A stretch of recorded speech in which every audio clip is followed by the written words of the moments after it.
એવા દૈવી પુરુષ મુખારવિંદ તેજોમય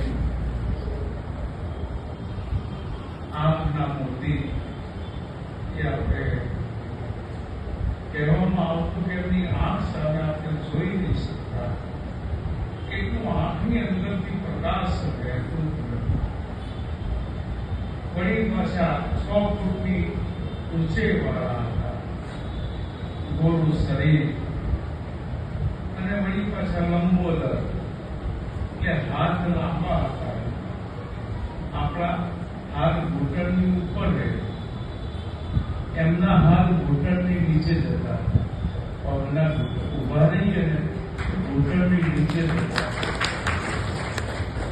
એવા દૈનિક પુરુષ લંબોદર, એવા પદચરણ પણ એટલા જ એમના વિશાળ અને મોટા હતા.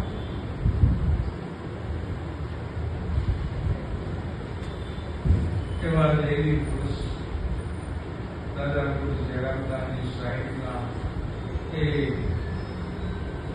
વડામાં પણ રમેલા. આનંદાજી સાહેબની ઉંમર 4 વર્ષ અને જયરામદાસજી સાહેબના વડામાં રમેલા.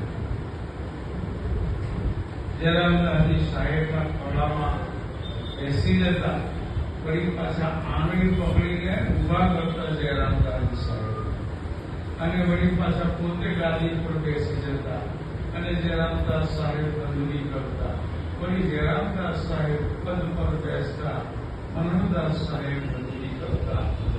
એવો આવે ભાવ, એવું બચપન, એવું નિર્મળ અને તેજોમય પ્રભાવશાળી મહાપુરુષ મણોદાજી સાહેબ થઈ ગયા. એમના જીવન દરમિયાન ખૂબ સત્સંગના ભાવે સદગુરુ પરમાત્મા કબીર સાહેબના સતનામનો ખૂબ મોટો સંદેશ આ જગતમાં ચારે દિશાઓમાં આપ્યો. ગામડે ગામડે સત્સંગ આપતા, સત્સંગ સાંભળી અને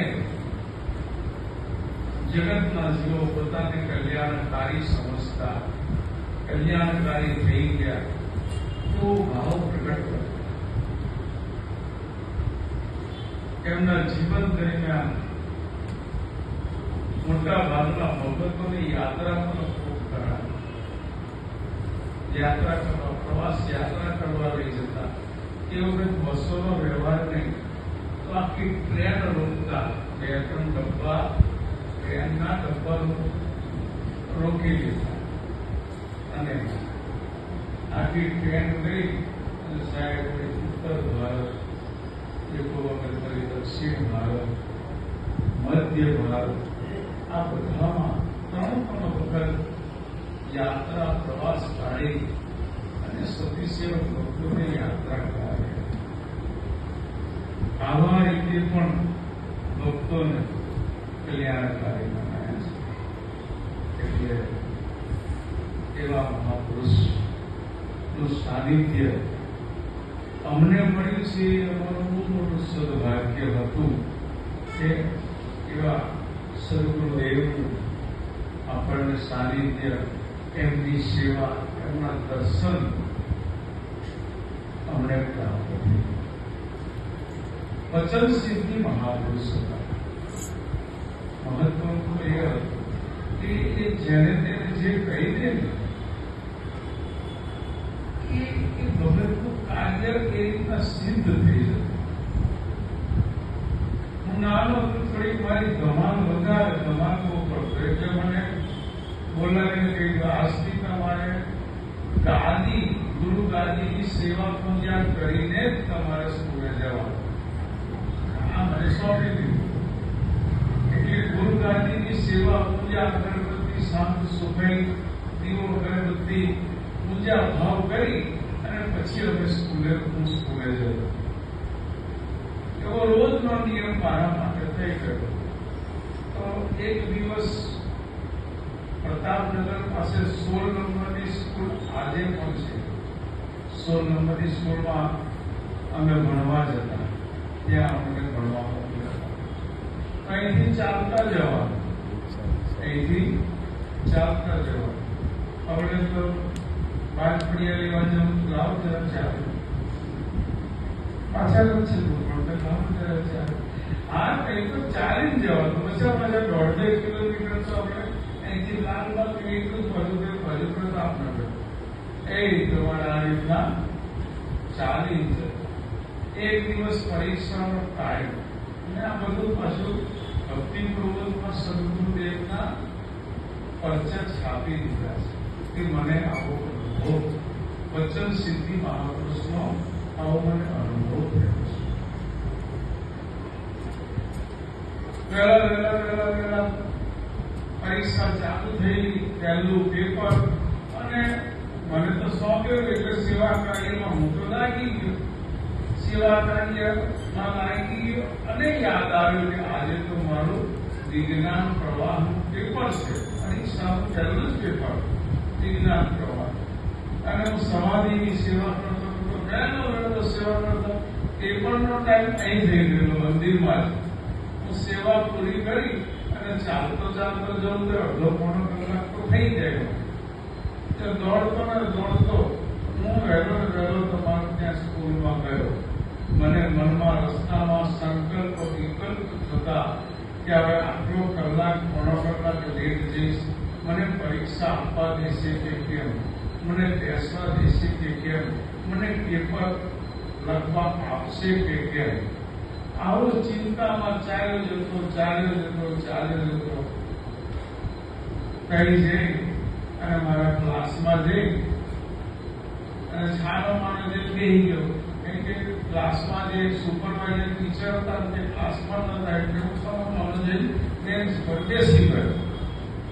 બાજુવાળા પછી બધા છાના માનો બેસી ગયા છે, સુપરવાઇઝર નથી, પેપર પણ નથી, શાંતિ રાખ.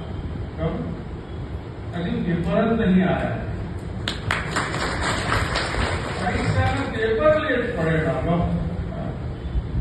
આવી સાહેબની અપરંપરા ગયા. હું ગયા પછી 10-15 મિનિટ પછી પેપરો વેચાયા, પછી સપ્લિમેન્ટ ટીકો આપવામાં આવી. અને પાછા સુપરવાઇઝર સારા.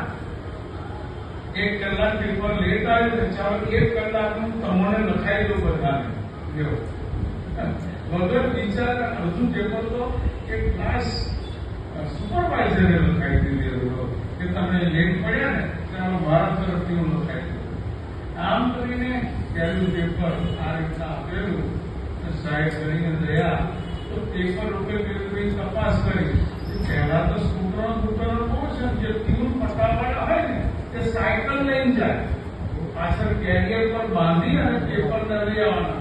એનું છે ને એ સાયકલનું પાછલું દિવસ પંચર પડ્યું. એવું વહેલો આવી નહીં હતું કે આ સાહેબ સદગુરુ દયા, એ દયાનો અનુભવ આજે અમને થાય છે કે આવું હતું ને આવું થયું. અને કેમ લેટ પડે છે આજે આપણને ખબર પડે છે કે ગુરુદેવ બાકી એવું વિચાર્યું હતું કે પરીક્ષાથી આજે સેવા કર્યા કે હું જતો રહું, એવું વિચાર્યું હતું. પણ નહીં, ગુરુ મહારાજે કીધું છે કે સેવા પૂજા કરીને, ગાદીની સેવા પૂજા કરીને પછી સ્કૂલે જવાનું. એટલે ગાદીની સેવા પૂજા કરીને પછી સ્કૂલે જવાનું, એ પરીક્ષા હોય કે ન હોય. આવા નિયમથી અમે ચાલતા અને એ સાનિધ્ય ગુરુદેવ મનોહરદાસ સાહેબનું પ્રાપ્ત થયેલું. પતંગનો ખૂબ મોટો રસ ધરાવતા.